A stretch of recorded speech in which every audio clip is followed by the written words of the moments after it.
হাতে যদি সময় ভীষণ কম থাকে এবং ভীষণ টেস্টি একদম রেস্টুরেন্টের মতো কোনো চিকেন রেসিপি ট্রাই করতে চাও এবং চিকেনের সাথে একদম অল্প একটু তেল দিয়ে নরম তুলতুলে পরোটা বানাতে চাও, তাহলে এই ভিডিওটা একবার দেখে নিতে পারো। আমি এখানে প্রথমেই চিকেনটা বানাচ্ছি, আর চিকেনটা বানানোর জন্য প্রথমে 450 গ্রাম চিকেনের মধ্যে স্বাদ মতো নুন, 1 চামচ ধনে গুঁড়ো, 1 চামচ গোলমরিচ গুঁড়ো, 1 টেবিল চামচ আদা রসুনের পেস্ট আর 1/4 কাপ টক দই দিয়ে চিকেনটাকে খুব ভালো করে ম্যারিনেট করে নিলাম। 5-6 মিনিটের জন্য এটাকে এভাবে রেখে দিচ্ছি। চিকেনটা দিকে রেস্টে থাক, আর এদিকে আমি দুটো মাঝারি সাইজের পেঁয়াজকে একদম পাতলা করে কুচিয়ে নিয়েছি। ফ্রাইং প্যানে বেশ খানিকটা পরিমাণে সাদা তেল গরম করে তার মধ্যে পাতলা করে কুচানো পেঁয়াজটাও দিয়ে দিলাম। দিয়ে দিচ্ছি দুটো শুকনো লঙ্কা। এবার পেঁয়াজটা একটু ভেজে নিচ্ছি। পেঁয়াজটা যখন একদম নরম নরম হয়ে আসবে তখন ম্যারিনেট করা চিকেনটা দিয়ে ফ্লেমটা মিডিয়াম ফ্লেমে রেখে 2 থেকে 3 মিনিটের জন্য একটু কষিয়ে নেব। এই কষাতে কষাতেই দেখা যাবে চিকেনটা থেকে খুব ভালোভাবে জল বেরোতে শুরু করে দিয়েছে। এই সময় গ্যাসের ফ্লেমটা লো ফ্লেমে রেখে এর মধ্যে 3-4টে চেরা কাঁচা লঙ্কা অ্যাড করে দিলাম। ভালো করে একসাথে মিক্সড করে নিলাম। এই চিকেনটা যাতে একটু দেখতে বেশ ভালো লাগে, একটু লালচে লালচে দেখতে হয়, সেই জন্য একটু কাশ্মীরি লাল লঙ্কার গুঁড়ো অ্যাড করেছি। তবে এটা কিন্তু সম্পূর্ণ অপশনাল, তোমরা যদি চাও তাহলে নাও দিতে পারো। এদিকে দেখো চিকেনটার মধ্যে কিন্তু আমি একটুও জল দিইনি, কিন্তু কতটা পরিমাণে জল বেরিয়েছে চিকেনটা থেকে। এই অবস্থায় লো ফ্লেমে চিকেনটাকে 5 মিনিটের জন্য ঢাকা দিয়ে রেখে দেবো। 5 মিনিট পর ঢাকা খুলতে দেখলাম যে চিকেনের জলটা অনেকটাই শুকিয়ে গেছে এবং চিকেনটাও প্রায় 50% সেদ্ধ হয়ে গিয়েছে। চিকেনটা আর একটু সেদ্ধ হোক, অন্যদিকে একটা পেস্ট বানাচ্ছি, যার জন্য নিয়েছি 10-12টা কাজু, 15-16টা কিশমিশ। এবার এই ফুটতে ফুটতে চিকেনটা যখন 80% সেদ্ধ হয়ে যাবে তখন এর মধ্যে কাজু কিশমিশের পেস্টটা দিয়ে খুব ভালো করে মিক্সড করে আরো বেশ কিছুক্ষণের জন্য ফুটিয়ে নিচ্ছি। কাজু কিশমিশের পেস্টটাতে যেহেতু অনেকটা পরিমাণে কিশমিশ দেওয়া আছে, যার ফলে এই চিকেন রেসিপিটাতে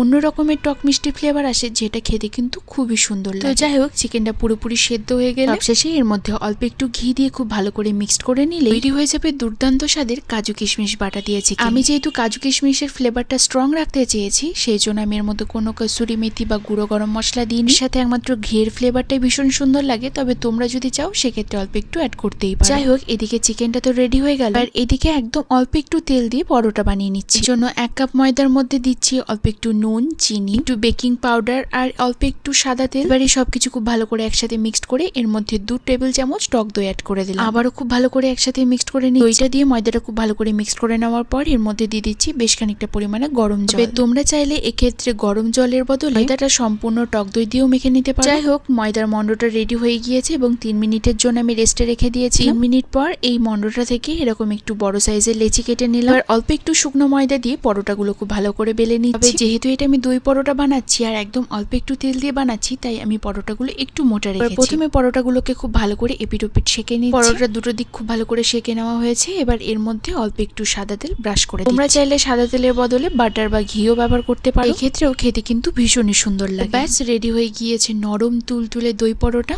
এই কাজু কিশমিশ বাটার দিয়ে চিকেনটা যেহেতু একটু রিচ, এরকম একদম অল্প তেল দিয়ে বানানো এই দই পরোটাটা এটার সাথে খেতে কিন্তু দুর্দান্ত লাগে। এছাড়াও এটা তন্দুরি রুটি, গার্লিক নান, মালি রুটি বা নর্মাল রুটি দিয়ে খেতেও কিন্তু ভীষণই ভালো লাগে। তো তোমরাও একবার এই রেসিপিটা ট্রাই করতে পারো এবং আমাকে কিন্তু অবশ্যই কমেন্টে জানিও তোমাদের কেমন লাগলো। বলতে আমার কিন্তু চিকেনটা দুর্দান্ত লেগেছে।